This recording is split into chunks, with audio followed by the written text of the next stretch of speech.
Fala, torcida vascaína, Felipe Tiru de volta na área, porque hoje tem jogo do Vascão. Pois é, hoje às 8 horas da noite, com transmissão do Sport TV para todo o Brasil, menos para o estado do Rio de Janeiro, o Vasco recebe o Cruzeiro em sua casa improvisada, o estádio Raulino de Oliveira, em Volta Redonda, pela 18ª rodada do Campeonato Brasileiro da Série A. Um jogo que tem tudo para ser mais uma bela exibição do Vasco, uma vitória daquelas que empolga o torcedor. Afinal de contas, esse tem sido o padrão do Vasco, não é mesmo? A gente vence um jogo bem, empolga, faz a torcida achar que vai para a Libertadores. Aí no jogo seguinte, quando a gente acha que isso vai se confirmar, é aquela decepção, o Vasco joga mal, todo mundo começa a falar que o time vai ser rebaixado, que a briga é para não cair. Aí vem o jogo seguinte, onde a gente acha que o time vai mais pro buraco ainda, ele dá uma reviravolta, joga bem, empolga a torcida, todo mundo acha de novo que vai para a Libertadores, aí vem o jogo seguinte e a decepção, e por aí vai. Não é assim que tem sido? Então, por essa lógica, como o último jogo foi a decepcionante derrota para o Atlético Paranaense, hoje tem tudo para ser mais uma vitória daquelas que empolga o torcedor, não é verdade? Para isso acontecer, algumas mudanças vão ter que ocorrer nesse time aí, né? A gente já vinha falando aí, antes mesmo do último jogo, no último pré-eleição, em algumas estratégias que o Milton Mendes poderia ter tomado e não tomou. O jogo de hoje vai ser muito parecido com aquele de segunda-feira, então acho que a nossa vitória hoje passa por essas mudanças. Porque não se enganem, o Cruzeiro vai vir com a mesma proposta de jogo do Atlético Paranaense, que é jogar pelo empate, né? Vai jogar pelo empate. E quando eu falo isso, eu não tô falando que o time vai vir para empatar, não vai querer vencer, né? Pelo comentário de vocês aí, parece que um de vocês entendem que quando eu falo isso, o time não vai em nenhum momento buscar a vitória, não é isso? Claro, todo time busca a vitória. Quando a gente fala que um time vai jogar pelo empate, é porque ele vai jogar primeiro para não perder. Se tiver oportunidade, se o adversário demole, ele vai lá e até vai ganhar, vai fazer o seu gol, né? Ele vai buscar o gol também, mas ele vai fazer isso sem abrir mão da defesa. Então, como é que se posicionam esses times que jogam aí para empatar, né? Eles ficam todos lá atrás.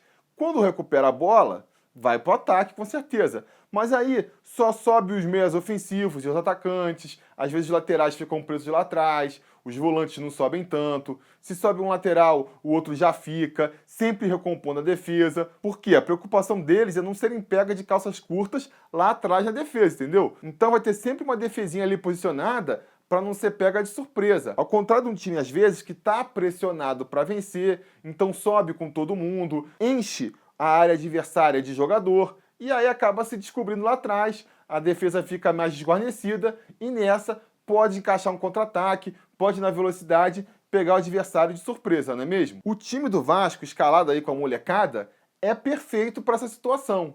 Não à toa, a gente teve as melhores atuações dos moleques aí em jogos fora de casa, quando a gente jogou em Salvador contra o Vitória e quando a gente jogou em Belo Horizonte contra o Atlético Mineiro. Por quê? Dois times jogando em casa, pressionados a vencer os jogos, partiram com tudo para cima, e aí você tem 4 jogadores que tem como característica ter muita velocidade e pegar a bola e partir com tudo para cima do adversário, né? Você tá perfeito para um contra-ataque. A bola respingou ali na intermediária, caiu no pé num desses 4, os malucos vão correr feito um louco para frente, os outros 3 vão acompanhar, aí é aquela blitzkrieg, aqueles golaços de contra-ataque que a gente viu no jogo contra o Vitória e a gente viu também no jogo contra o Atlético Mineiro. Jogando em casa, esse perfil de jogador já não funciona tão bem, né? Porque o adversário, eu repito, vai estar todo lá atrás, então você não tem como pegar a defesa desguarnecida. Você vai estar sempre encarando uma defesa já posicionada, onde um jogador que vem correndo, buscando a jogada individual, vai ter muito mais dificuldade, vai encarar logo uns 2, 3 zagueiros pela frente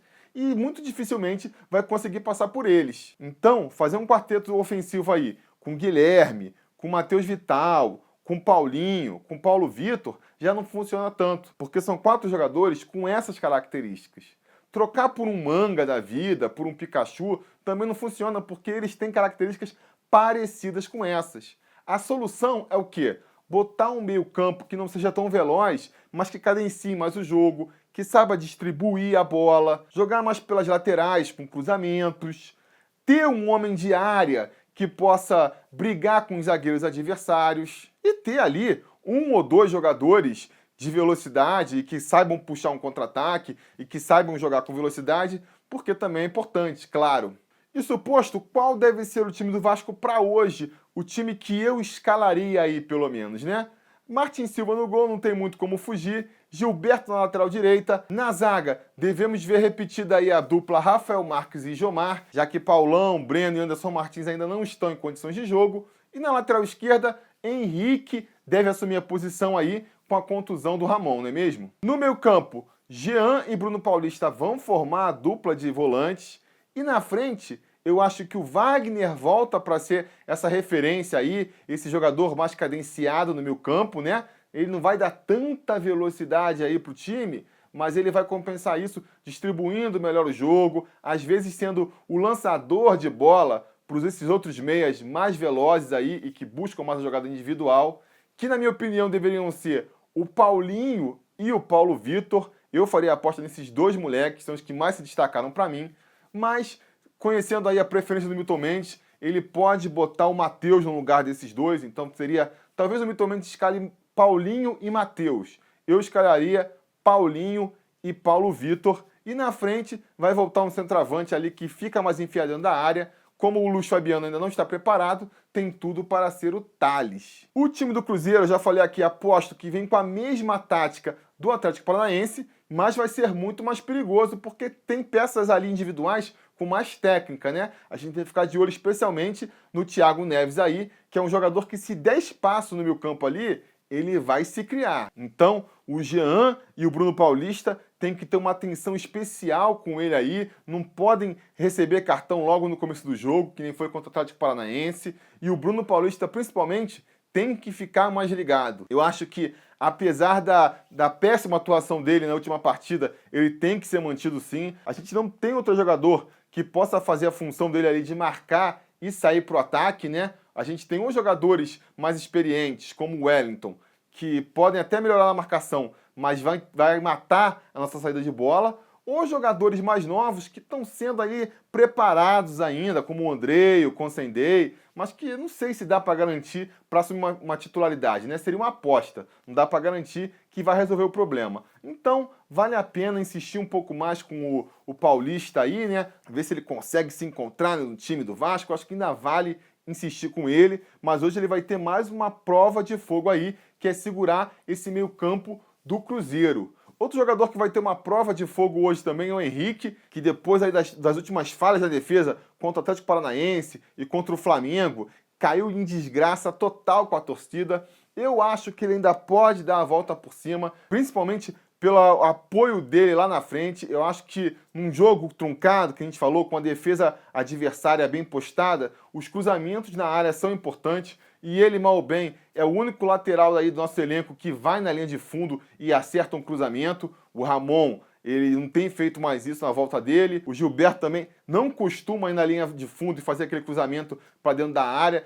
Procura jogadas mais de drible ou cruzamentos mais rasteiros. Então eu acho que o Henrique pode voltar a recuperar uma moral com a torcida justamente nesse apoio aí. E na defesa, ele tem que se cuidar para, no mínimo, não ter erros tão gritantes que nesses últimos aí, né, que entregaram a paçoca para o adversário. E ele vai ter que ter muita cabeça hoje aí, porque se ele comete mais um erro capital desse, aí, amigo, não vai ter quem segure ele no time, não é verdade?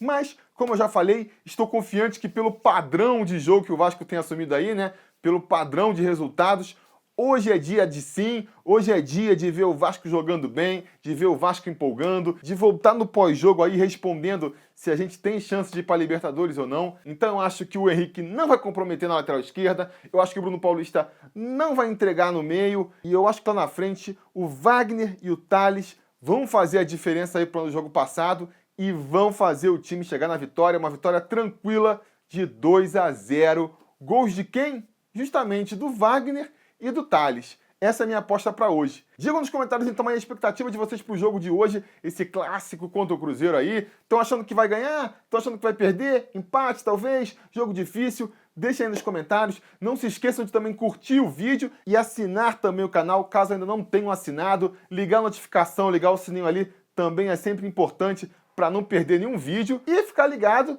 que depois do jogo, se tudo der certo, a gente volta para comentar o resultado da partida. Tá certo? Tá combinado? Então tá combinado. A gente vai se falando.